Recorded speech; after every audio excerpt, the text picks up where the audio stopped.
बीते बुधवार से वित्त मंत्री निर्मला सीतारमण लगातार प्रेस कॉन्फ्रेंस कर 20 लाख करोड़ के राहत पैकेज के बारे में जानकारी दे रही हैं। इसी के तहत वह शुक्रवार को भी मीडिया से मुखातिब हुई। निर्मला सीतारमण का ये तीसरा प्रेस कॉन्फ्रेंस पूरी तरह किसान केंद्रित था।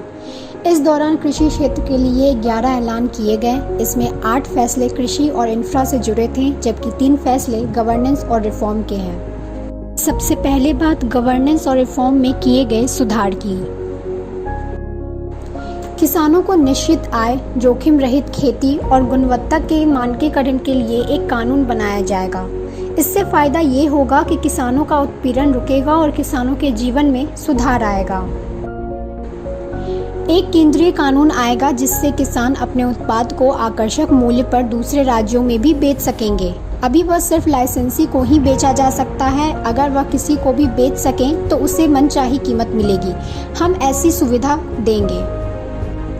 आवश्यक वस्तु अधिनियम 1955 में लागू हुआ था। अब देश में प्रचुर उत्पादन होता है, हम निर्यात करते हैं, इसलिए इसमें बदलाव जरूरी है।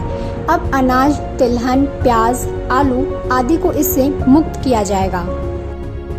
अब बात किसानों के लिए हुए ऐलान की। वित्त मंत्री ने कहा कि ऑपरेशन ग्रीन का विस्तार टमाटर, प्याज और आलू के अलावा बाकी सभी फल और सब्जियों के लिए भी किया जाएगा।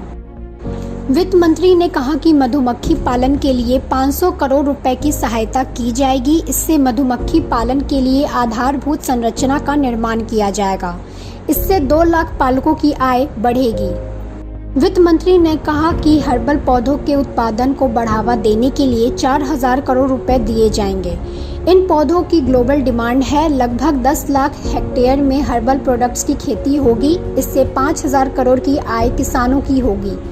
गंगा के किनारे 800 हेक्टेयर भूमि पर हर्बल प्रोडक्ट्स के लिए कॉरिडोर बनाया जाएगा। वित्त मंत्री ने कहा कि animal husbandry infrastructure development fund में 15,000 करोड़ रुपए का प्रावधान किया गया है। दूध उत्पादन वैल्यू एडिशन के लिए खर्च किए जाएंगे।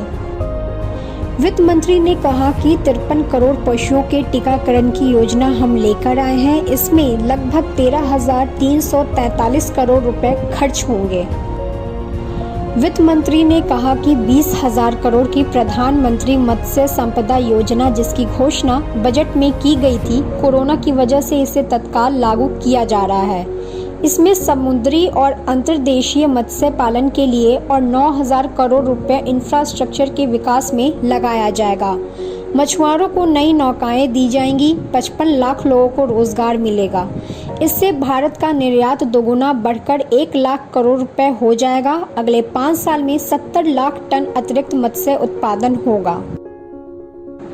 वित्त मंत्री ने कहा कि माइक्रो फूड एंटरप्राइज के लिए 10,000 करोड़ की स्कीम लाई गई है। उदाहरण देते हुए निर्मला सीतारमण ने बताया कि बिहार में मखाना के क्लस्टर, केरल में रागी, कश्मीर में केसर, आंध्र प्रदेश में मिर्च, यूपी में आम से जुड़े क्लस्टर बनाए जा सकते हैं।